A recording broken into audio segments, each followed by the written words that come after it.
Bismillahirrahmanirrahim. Assalamualaikum warahmatullahi wabarakatuh. Waalaikumsalam warahmatullahi wabarakatuh. Selamat datang di podcast kami.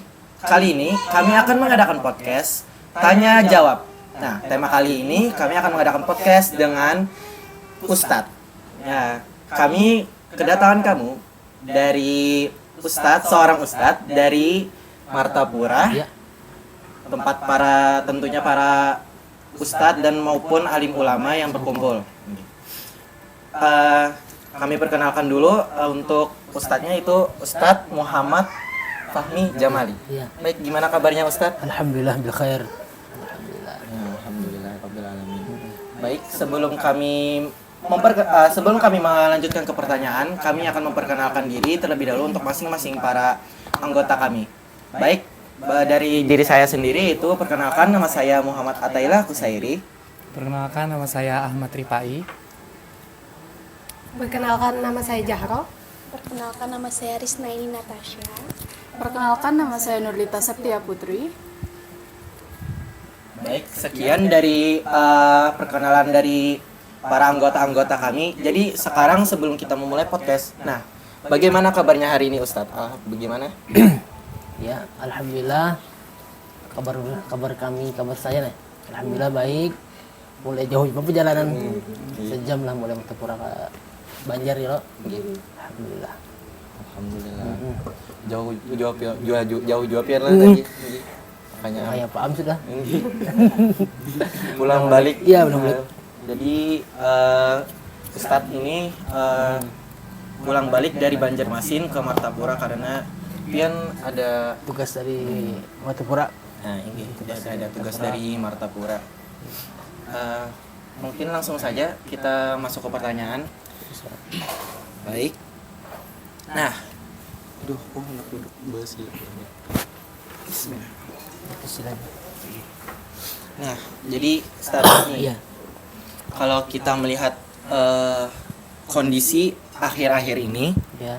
tentang adanya penyimpangan. Nah, penyimpangan tersebut tentunya jauh dari agama-agama kita yang dimana hukum-hukum tersebut melanggar peraturan hukum-hukum agama kita tentunya. Nah, misalnya kayak sholat sekarang nih, Ya. jadi bahan mainan atau candaan bagi para mereka. Nah, menurut Ustadz, bagaimana tanggapan tentang kejadian tersebut? Baiklah, pertanyaan sudah saya simpulkan, saya jawab mengenai masa penyimpangan agama, terutama untuk masalah sholat yang main-main kan, Nggih. itu sama sekali ya merendahkan lah untuk agama Islam, karena agama Islam kita sholat itu kan tiang agama. Jadi kalau bermain-main masalah sholat gitu namanya kita menyocokkan tiang agama kita. Jadi karena sholat itu kan Isra Mi'raj tadi mengenai masalah sholat ya loh. Iya. Jadi sebab adapun penyimpangan tersebut tuh banyak. Di antaranya Allah Subhanahu wa taala memang telah menguji hambanya dengan keburukan ataupun dengan kebaikannya. Yang sebagaimana firman-Nya, "Wa nabluwakum bisyarri wal khairi fitnah." Kami akan menguji kamu dengan keburukan dan kebaikan sebagai cobaan. Nah, itulah jadi banyak ini menyimpang agama, terutama kan masalah sholat tadi. Adapun penyebabnya jadi penyimpang agama itu yang kedua ialah terjadinya sudah memang sunnatullah, itu memang mulai dulu juga. Karena sabda Nabi SAW dalam firman Allah Subhanahu wa taala, "Wala yazalu mukhtalifina illa man rahima rabbuk." Artinya mereka sentiasa berselisih atau berpendapat kecuali orang yang diberi rahmat oleh Allah Subhanahu wa taala. Nah, jadi memang bujur-bujur tidak menyimpang itu dengan adanya rahmat Allah taala juga.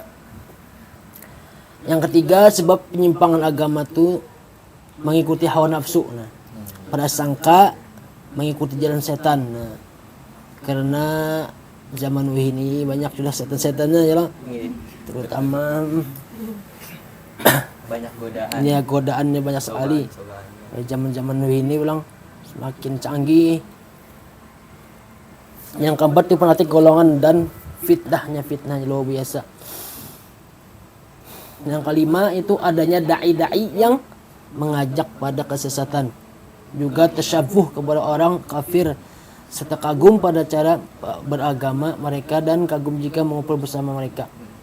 Yang keenam, taklid buta sebagaimana perkataan mereka, bal nattabi' ma alafnain alaihi bil aba'ana. Artinya kami hanya mengikuti apa yang telah kami dapati dan kami perbuati dari dahulu ya, dari anak moyang kami. Yang ketujuh, menerima agama-agama dan fikroh-fikroh sesat serta kaum yang mabrok sebagaimana telah dikabarkan oleh Nabi Muhammad SAW, litattabi'un lisunana mikana qablakum sabaran bashi bisabaran wa dara'an bidara'an. Sahih Bukhari. Sungguh kalian akan mengikuti sunnah orang-orang yang sebelum kami atau Yahudi, sejengkal demi sejengkal, sehasta demi sehasta. Nah, jadi mulai dulu juga pemimpin agama ini sampai sekarang ya lah. Jadi mudah-mudahan kita terhindar dari penyimpangan agama tersebut. Nah, ada lagi. Nah, yang ke-8 ini tidak serius atau tidak mau belajar agama. Nah, dalam itu bodoh dalam urusan agama. Nah, ini penyebabnya jadi penyimpangan agama. Jadi mengkawas sebelum kita melakukan apa-apa itu kita harus ada ilmunya, terutama ilmu agama ya loh ini. Tapi alhamdulillah ini banyaknya guru yang lain kan sama peripat lain.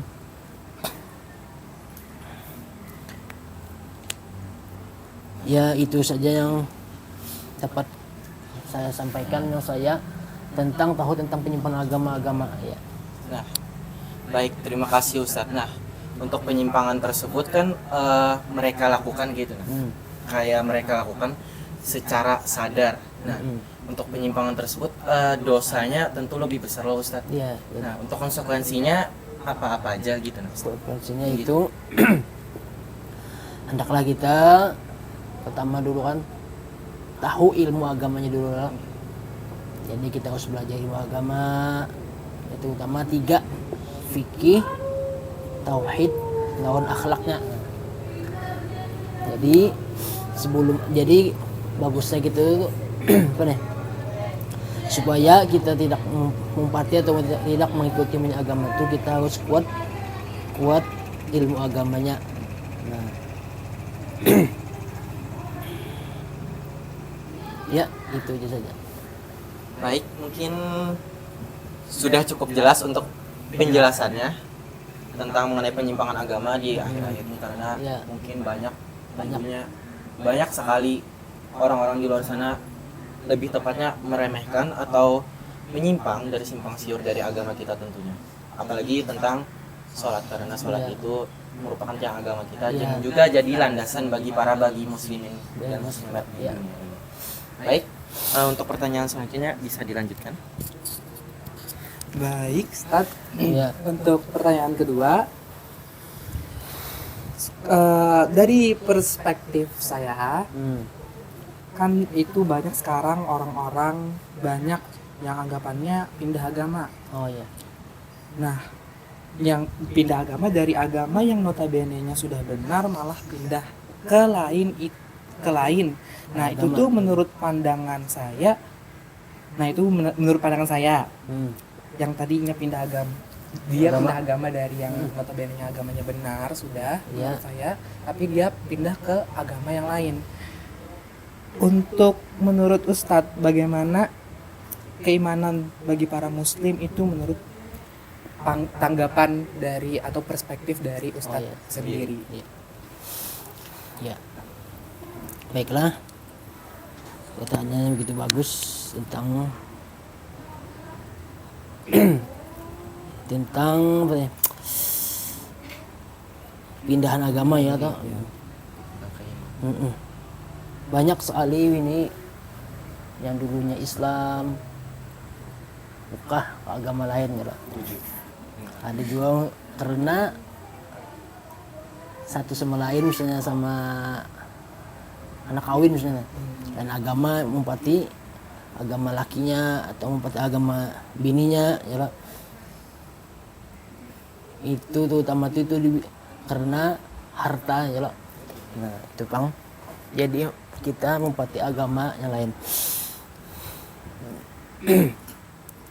Kita jelaskan tentang pindah agama tadi.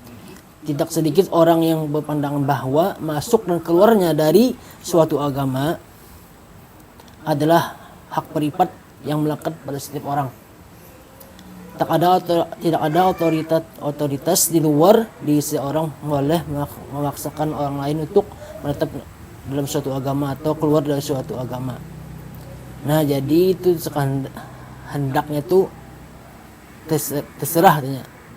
Tapi niat ini kan banyak sudah artis kita kena masuk, kena keluar, kena masuk, kena masuk. Nah, itu padahal itu tidak diperbolehkan sama sekali ya. Dengan perkataan lain, setiap manusia bebas merdeka untuk memilih suatu agama atau keluar dari agama tersebut. Sebab dalam masyarakat modern kita kerap menyaksikan fenomena sekelompok orang yang dalam hidupnya berkali-kali melakukan migrasi dari agama satu lain agama yang lain ya. Bahkan dalam beberapa kasus satu rumah tangga pun atau satu keluarga pun dihuni oleh anggota keluarga yang berlainan agama. Misalnya abahnya Islam, mamanya Kristen. Itu anaknya ada yang membaptis Islam, ada yang membaptis Kristen ya lah. Pindah-pindah agama telah menjadi kecenderungan sebagai masyarakat modern.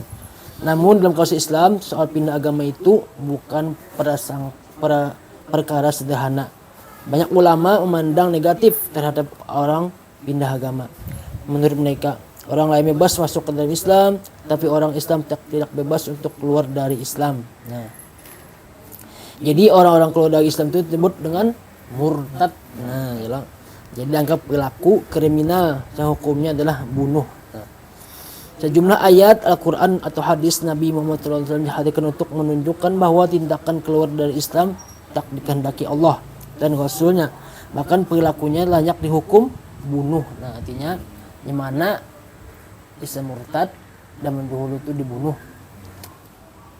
Tapi ini membunuh dana pulang.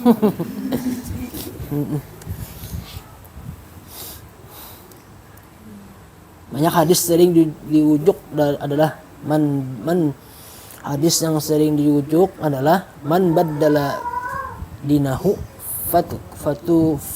faqatuluh. Nah, artinya barang siapa pindah agama maka bunuhlah ya Nabi. Itu zaman dulu. Dengan hadis ini sejumlah ulama hendak memperlakukan pindah agama sebagai tindakan kriminal sehingga pelakunya layak diganjar dengan hukuman berat bahkan hingga hukuman mati seperti dikehendaki teks hadis tersebut. Untuk mengukuhkan pandangan itu, bukti-bukti pembunuh orang murtad mulai zaman Nabi hingga abad pertengahan ditunjukkan lalu disimpulkan bahwa membunuh orang murtad adalah keharusan doktrinal. Pandangan seperti itu dikritik sejumlah pemikir Islam kontemporer karena dianggap tidak fair, artinya tidak adil ya lah. Ya zaman ini kan sudah kita bisa sudah agama sudah ya dah masing-masingnya sudah kita peduli lagi. Nah itu kan pada zaman dulu semua langsung dibunuh. Zaman ini ada anunya dah. Mudah-mudahan kita jangan sampai pindah agama. Alhamdulillah Islam itu mudah ya, padahal Islam mudah nyaman padahal sudah, tapi kerawai sudah. Begini zamannya sudah, apalagi teman bisa menuruti artis-artis ini lah banyak pindah agama. Yang mana pindahnya? Padahal naudzubillah benar kita.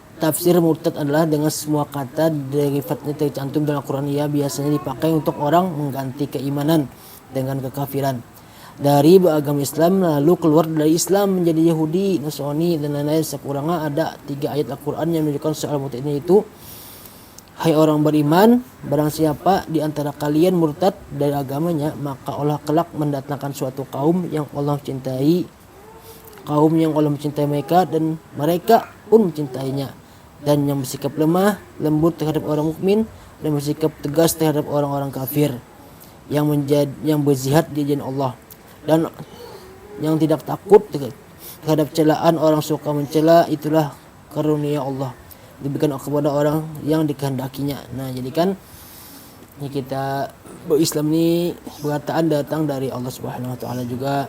Ya, anak murtad dari Allah taala juga. Jadi kita masing-masing. Ya, mudah-mudahan kita di Banjar ini kan Banjar lengkap lah agamanya lah. Ada Kristen itu ada juga ya loh. Alhamdulillah di Matupura hampir mayoritas Islam. Apalagi Matupuraan mayoritas kota santri. Alhamdulillah. Ya, mudah-mudahan di Banjar sudah mulai alhamdulillah banyak lah majelis taklim. Di sini nih, kitanya aja lagi loh. Apalagi di Sembilan hampir setiap malam ada guru-guru yang belajar itu. Nah, jadi mudah-mudahan kalian kau tulak gitu loh. Masih bisa alikah dalam ilmu agama. Mudah-mudahan kita terhindar dari pindah agama. Ya, itu saja yang sempat saya berikan jawaban. Nah, itulah tadi perspektif atau pandangan dari Ustadz Fahmi tentang mengenai pindah agama. Yang dapat disimpulkan bahwa sekarang orang-orang banyak yang dengan sangat mudah pindah agama dari agama satu ke agama yang lain. Iya. Jikalau kita melihat ke belakang atau ke zaman para nabi, bahwa pindah agama dari Islam ke agama lain itu dianggap murtad atau pelaku kriminal yang hukumannya itu bisa langsung dibunuh. Nah, itu bang lah. Jadi itulah tadi jawaban dari Ustadz Fahmi mengenai pindah agama. Jadi kita langsung saja ke pertanyaan selanjutnya.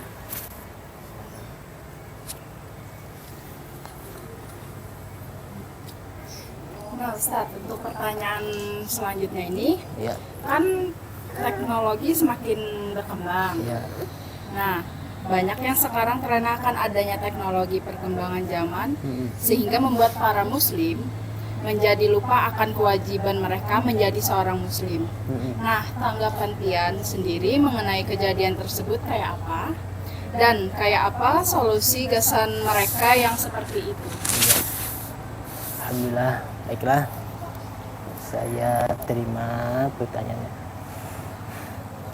Zaman sekarang kan sudah begitu canggih ya. Apapun pasti perkataan manusia pasti mempunyai HP. Itu salah satu zaman sekarang yang begitu canggihnya. Zaman baru ini. Dan dulu waktu mondok dulu pasti surat atau minta sampaikan lawan siapa yang tulak bulik ke kampung. Hari ini kan tinggal ngisi kota aja, sana si kota juga langsung aja teleponan. Jadi pandangan saya untuk dari teknologi ini banyak sisi, kita memilih sisi positif, ada juga dari segi negatifnya ya loh. Dari sisi positifnya kita nyaman berhubungan, dari segi negatifnya bahaya juga HP ini loh, menot bukan dioga atas iya karuan itu pang. Jadi ini zamannya.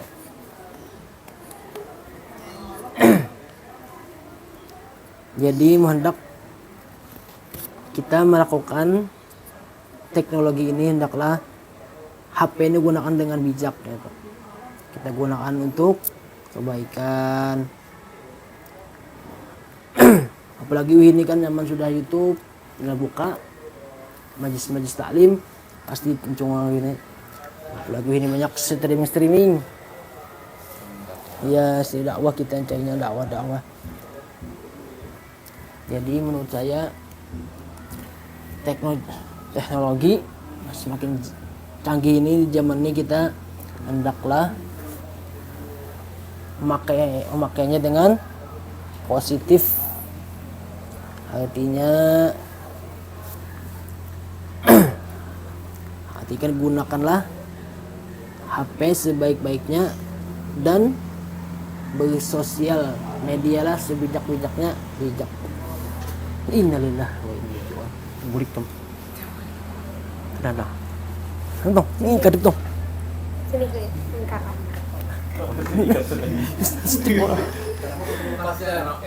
Oh ya. Oh ya.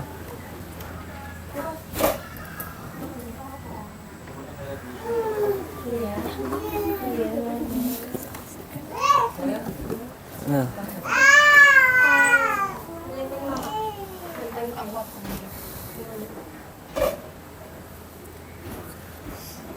Apa tipe nyebabnya kan deh? Lagi nah, Fajar Ramput. Tanggapan kalian mengenai Iya. perkembangan teknologi yang membuat para muslim lupa dengan kewajibannya seperti apa? Oh ya. Tanggapannya melihat dari sekarang emang kita Muslim ini telena ya lah terjadinya adanya HP ini. Hatta waktu ajan asik aja lagi temen HP, asik aja main HP. Waktunya makan ini lagi di kio-kio orang tua, ada tahu-tahu lagi kita asik main HP tuh. Tapi kita awal ya zaman anakku gini HP aja join. Ya Allah, ya mudah-mudahan kita mengambil positifnya aja, sekedarnya aja dalam teknologi. Alhamdulillah nyaman ini, apalagi HP ini kan gimana jauh-jauh kawan ya lah, alumni susah bukan aku tuh jauh-jauh kawanan banyak mana-mana. Jadi buat kata HP ada juga apa nih silaturahminya, di grup tuh ada silaturahminya. Jadi tanggapan saya masalah teknologi ini ya bagusnya lah, tapi kita ngambil dari segi positifnya, jangan negatifnya ya loh. Dari positifnya banyak, seperti silaturahmi kita tetap jalan walaupun jauh-jauh. Begitu bilang mahabar apalagi keluarga ya loh. Jadi itu aja sahabat yang saya sampaikan, menambahi ya gurunya lain. Ya, seperti itu tanggapan mengenai perkembangan teknologi yang membuat para muslim lupa dengan kewajibannya menurut Ustaz Fahmi. Baik, kita lanjutkan ke pertanyaan berikut saja. Itu. Nah sekarang Ustadz, kita mungkin melihat kondisi akhir-akhir ini dengan perlahannya munculnya tanda-tanda kiamat kecil yang dimulai dari menghijaunya gurun-gurun di Mekah atau Arab, dan mulainya kejadian-kejadian bencana-bencana kecil. Nah, bagaimana kita sebagai muslim harus menanggapinya dan melihat akan kedepannya harus bagaimana? Ya, baiklah. Pertanyaannya itu tentang munculnya sudah kiamat kecil. Banyak lah tanda-tandanya kiamat mulai munculan sudah. Karena zaman sudah mulai, buminya mulai sudah tua. Zamannya sudah makin canggih. Tanda-tandanya itu pun banyak. Salah satunya tadi ya adanya di Arab kan tumbuh biasanya gersang ya betul dulu lah. Ini tumbuh sudah hijau lah. Itu tanda-tandanya. Di kita ini banyak tanda-tandanya. Banjir, tsunami sudah kita alami. Tapi hanya jadi banjir juga bilang di Matibura. Nah, ya Allah juang nih. Ya, mau saya kebakaran ya Pak. Apalagi ini kan sudah tandanya salah satunya juga itu pembandingan antara binian dan lakian 1:1000 contoh. Banyak ini sudah binian conggolan udah tanda-tandanya juga tanda kiamat kecil. Jadi hendaklah kita di pada akhir zaman ini banyaklah kita untuk berdiam aja di rumah. Itu kata gua Bagun Sekumpul dulu kan kita zaman ini hendaklah kita diam di rumah. Pertama, jangan banyak omong. Nah, itu zaman-zaman ini matasi supaya kita jangan terumpati ya, supaya kita terhindar dari itu, supaya kita persiapan untuk menuju akhirat. Jadi kita hendaklah kita berdiam banyak di rumah saja, mengkaji kepentingan jadi bagusnya itu kita seperlunya saja seperlunya saja untuk berbicara, untuk melakukan apapun kita sepenting-pentingnya aja. Jadi menanggapi masalah kiamat kecil ini hendaklah kita banyaki menuntut ilmu. Nah, ilmu agama penting pada akhir zaman ini. Karena ilmu agama ini banyak dilupakan oleh remaja-remaja ini ya, apalagi daerah Banjar ini lengkap. Ada yang tapi bagus sih Bang. Ada seorang yang bimbang udah gitu. Kena empat jua nya bimbang. Itu sudah mulai dah. Bingung malaikat mencatat. Empat sini empat jua, empat aja tuh. 4 juanya, keagamaan 4 jua, masjid 4 jua. Nah, itulah. Jadi mudah-mudahan kita apalagi sama-sama buah nikam nih, nah. Hati-hati benar. Zaman ini kan lagi kekawanan nanti kita ini kekawanan kita. Nah, kawanan yang kita lihat jadi kita harus berkawan yang bagus-bagus saja makanya karena di akhir kana siapa kita cintai itulah karena kita umpati. Nah, itu pengertiannya khawatirnya bisa kita cinta kita kepada artis misalnya. Nah, umpat karena meninggalnya atau hatan yang di akhir zamannya umpatnya artis itu. Jadi hendaklah kita mengumpati yang kayak wali-wali aja, kayak guru-guru aja kita mencintai. Jadi hendaklah kita di pada akhir zaman ini, kita banyaklah kita membidangi untuk agama, untuk ilmu agama. Jadi menanggapi hari kiamat kecil, mudah-mudahan kita dengan berkat mencintai juriyat kiamat belas karena juriyat ini salah satu lamanya terjadinya kiamat. Nah, karena jika tidak ada juriyat Rasulullah pada akhir zaman ini, kiamat akan cepat. Ya, mudah-mudahan kita namun ya lo meninggal sudah meninggal, jangan meninggal husnul khotimah. Mudah-mudahan kita mudah-mudahan kita akan menemui hari kiamat kita langsung meninggal. Jadi hari kiamat itu banyak yang terjadi apa-apa, turunnya Dajjal, datangnya Yajuj Ma'juj. Tapi ada panggilan Nabi Isa yang datang yang membunuh Dajjal nih. Turun ini banyak udah ya agama-agama itu sudah terbelangkir nih, kacau kancir itu masalah kiamat sudah mulai arakma sudah mulai kiamat kecil sudah mulai banyak sudah tanda-tandanya nih. Itu salah satu tanda-tandanya itu gurun hijau di Arab sana, Jadi mudah-mudahan kita dengan berkat kita cinta kepada Rasulullah, berkat cinta kepada diri Rasulullah, mudah-mudahan kita mendapat syafaat di hari kiamat nanti oleh Rasulullah SAW. Ya, itu saja yang bisa saya sampaikan masalah kiamat kecil tadi ya.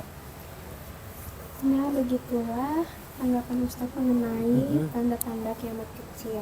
Selanjutnya pertanyaannya akan dilanjutkan.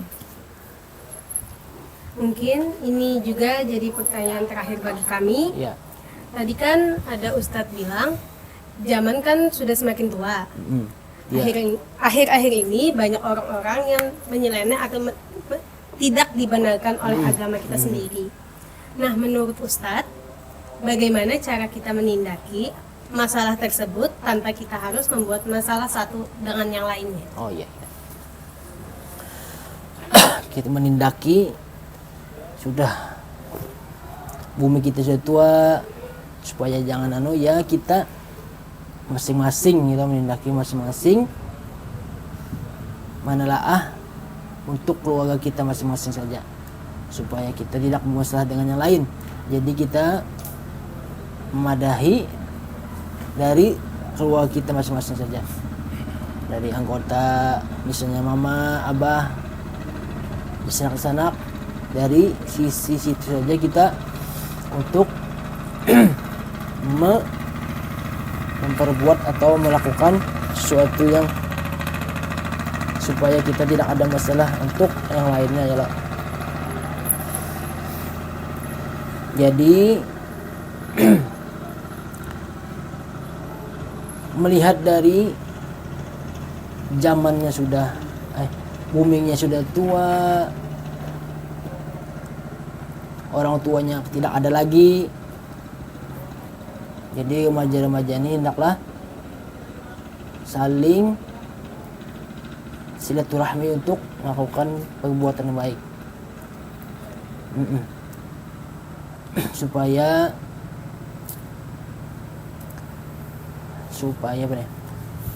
supaya tidak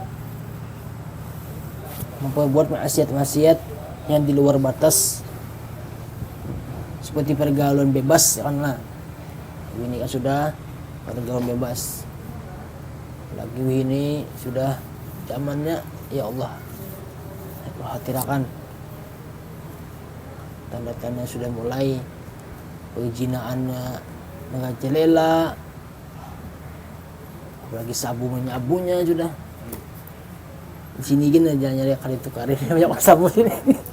Alhamdulillah di sini sudah mulai ada orang ada lagi pas sudah hilangan orang ada sekolahan dah ya, pondokan pesantren mana alhamdulillah. Jadi itulah jadi bumi itu sudah tua, bumi itu sudah mulai resah dengan akibat manusianya juga ya loh. Akibat manusianya juga yang berbuat sudah di luar batas, karena bumi itu uyuh sudah di bumi sudah panat lah. Tak bumi jadi kan bumi itu ada 5 kah. Jadi bumi ingatakan ikan mati pasti ke bumi ya loh. Nah, jadi bumi itu salah satu bumi berucap kepada kita. Jadi kita harus ingatakan di bumi, sadar kita bahwa ikam karena aku telan di dalam perutku di bumi. Nah, itu salah satu bumi berucap pada kita.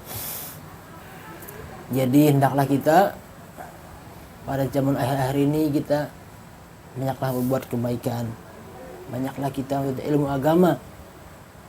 Apalagi zaman yang sudah zamannya canggih, sebut canggih, cerdas luar biasa sudah.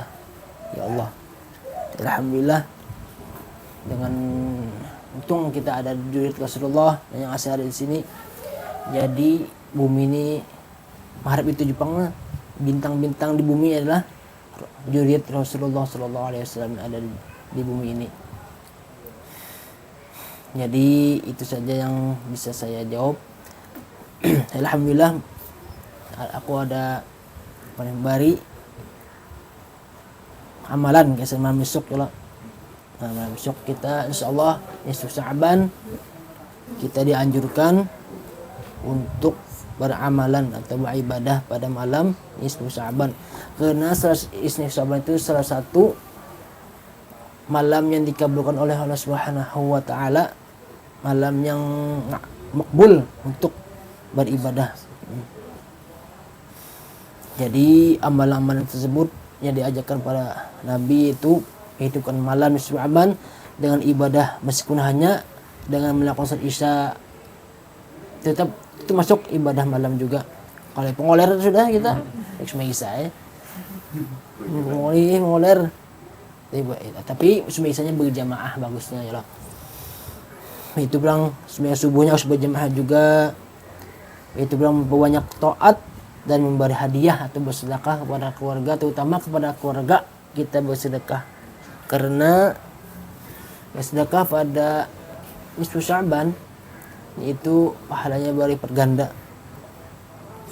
Itu banyak berdoa, banyak istighfar, mohon ampun Allah Subhanahu wa taala pada malam itu, membanyakkan membaca Al-Qur'an, membaca salat tasbih, salat hajat, membanyak surah, begitu membaca surah Yasin. Nah, biasanya kita membaca surah Yasin pada malam nisfu Sya'ban, yaitu pada malam esok insyaallah.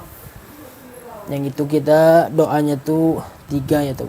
Pertama kita niatnya mohon ampun agar dipanjangkan umur selalu dalam ketaatan, ketakwaan dan istiqamah beribadah kepada Allah.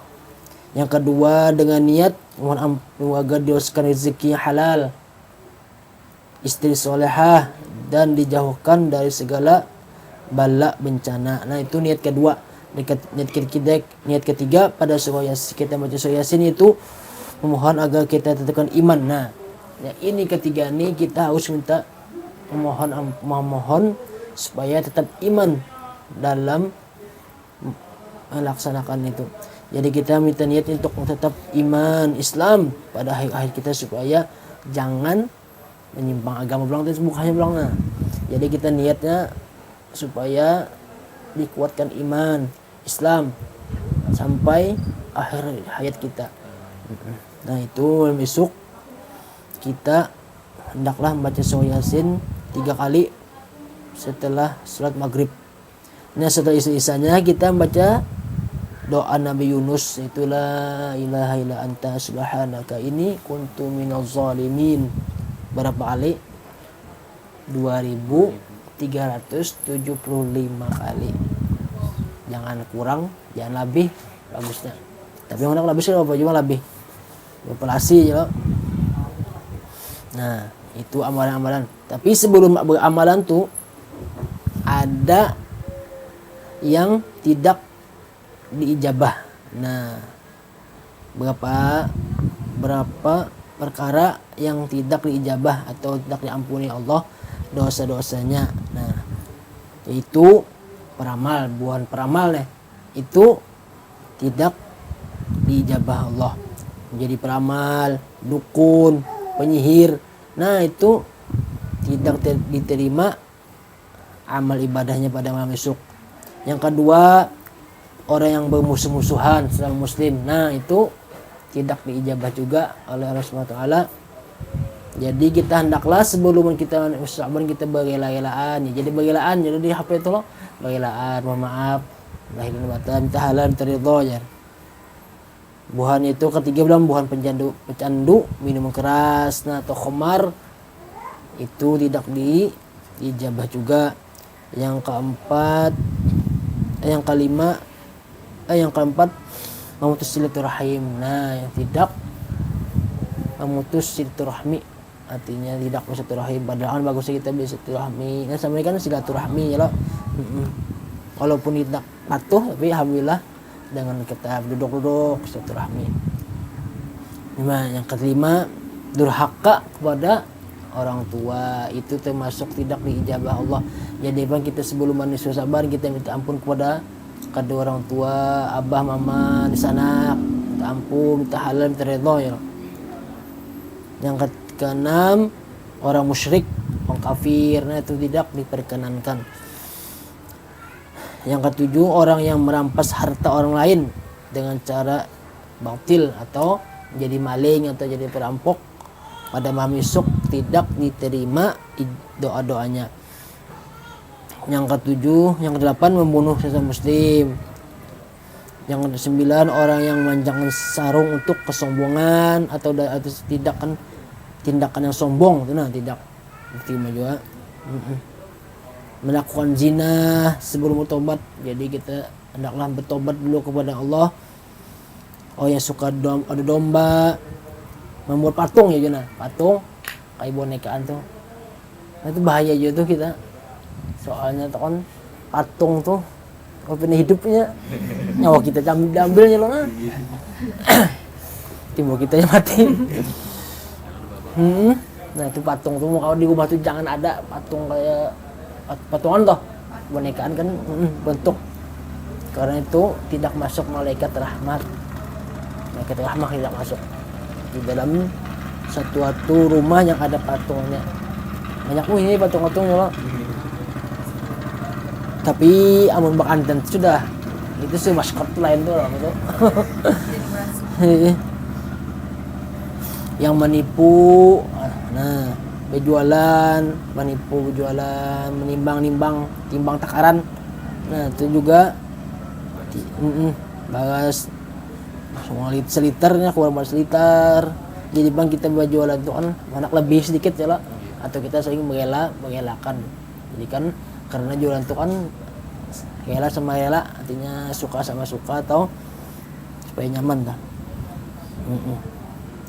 Orang bid'ah, nah orang yang tidak suka kepada ahlul bait. Nah ini pang salah satu yang tidak diijabah, yaitu tidak menyukai atau tidak mencintai pada dzurriyyat Rasulullah. Nah ya mudah-mudahan dengan pertemuan ini kita, mudah-mudahan malam esok kita diterima amal ibadah kita, dijabah Allah yang apa kita kehendaki, kabul hajat kita, dipanjangkan umur, disehatkan badan kita, diluaskan rezeki yang halal, dan dimudahkan untuk ilmu yang kalian tuntut kan dimudahkan, dilancarkan, diluluskan dengan yang bagus, lulus sama sukses, menjadi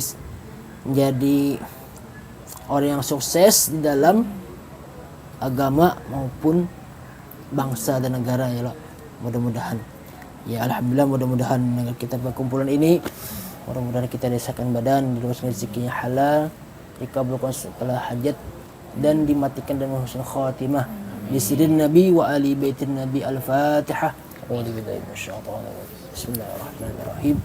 Alhamdulillahirabbil alamin arrahmanirrahim maliki yaumiddin iyyaka na'budu wa iyyaka nasta'in ihdinas siratal mustaqim siratal ladzina an'amta 'alaihim ghairil maghdubi 'alaihim. Doa ya malil ananya. Amin amin Allah. Bismillahirrahmanirrahim. Alhamdulillahirabbil alamin. Allahumma shalli wa sallim ala sayidina Muhammadin wa ala alihi wa sahbihi wa barik wa sallim ajma'in. Ya arhamar rahimin, ya arhamar rahimin, ya arhamar rahimin, ya Allah, ya Allah, ya Allah, ya hayyu ya qayyum ya dzal jalali wal ikram. Allahumma ighfir lana dhunubana wa liwalidina warhamhuma rabbayana shighara wa li jami'il mu'minina wal mu'minat wal muslimina wal muslimat bi rahmatika ya arhamar rahimin. Allahumma inna nas'aluka wat tuqa wal 'afafa wal ghina. Allahumma inna nas'aluka wat tuqa wal 'afafa wal ghina. Allahumma inna nas'aluka wat tuqa wal 'afafa wal ghina bi rahmatika ya arhamar rahimin. Allahumma ij'al ikhlas fi talabil ilmi wa fi nashrihi wa fi jami'it ta'at bi rahmatika ya arhamar rahimin. Allahumma faqihna fid din wa 'allimna ta'wil istiqamah inna ala kulli syai'in qadir. Rabbana faghfir lana dhunubana wa kaffir 'anna sayyi'atina wa tawaffana ma'al abrar. Rabbana zalamna anfusana wa lam taghfir lana wa tarhamna lanakunanna minal khasirin. Rabbana hab lana min azwajina wa dhurriyyatina qurrata a'yun waj'alna lil muttaqina imama. Rabbana atina fid dunya hasanah wa fil akhirati hasanah wa qina adzaban nar. Rabbana taqabbal minna innaka antas samiul alim wa tub 'alaina innaka antat tawwabur rahim. Wa sallallahu ala sayyidina Muhammadin wa ala alihi wa sahbihi wa sallam bi fadli subhana rabbika rabbil izzati amma yasifun wa salamun alal mursalin alhamdulillahi rabbil alamin. Taqabbalallahu minkum inna wa minkum taqabbal ya karim. Alhamdulillah. Baik, terima kasih atas penjelasannya dan juga atas atas jawaban dari Ustadz Fahmi, dan juga tadi kita diberi sedikit amalan-amalan tentunya, apalagi besok kita akan memasuki bulan nisfu Sya'ban. Tentunya besok malam nisfu Sya'ban kita memiliki malam yang penuh berkah dan rahmat, penuh keampunan juga, dan mudah-mudahan kita dipertemukan lagi dengan bulan yang baik nantinya. Nah, untuk malam besok kita akan memasuki bulan nisfu Sya'ban. Kita banyak-banyak berdoa tentunya untuk kita terus melakukan kebaikan, dan juga untuk terus meningkatkan keimanan dan ketakwaan kita kepada Allah Subhanahu wa taala. Amin ya Allah. Baik, sebelum kita menutup podcast acara ini, sebelumnya ulun terima kasih banyak kepada Ustadz Muhammad Fahmi Jamali untuk meluangkan waktunya. Jadi sama-sama kita rela ulun karena ingin mengusahakan benar biasan meluangkan waktu, biasan menjawab pertanyaan kami. Baik, sebelum kita menutup ini, kita menutup dengan kafaratul majelis.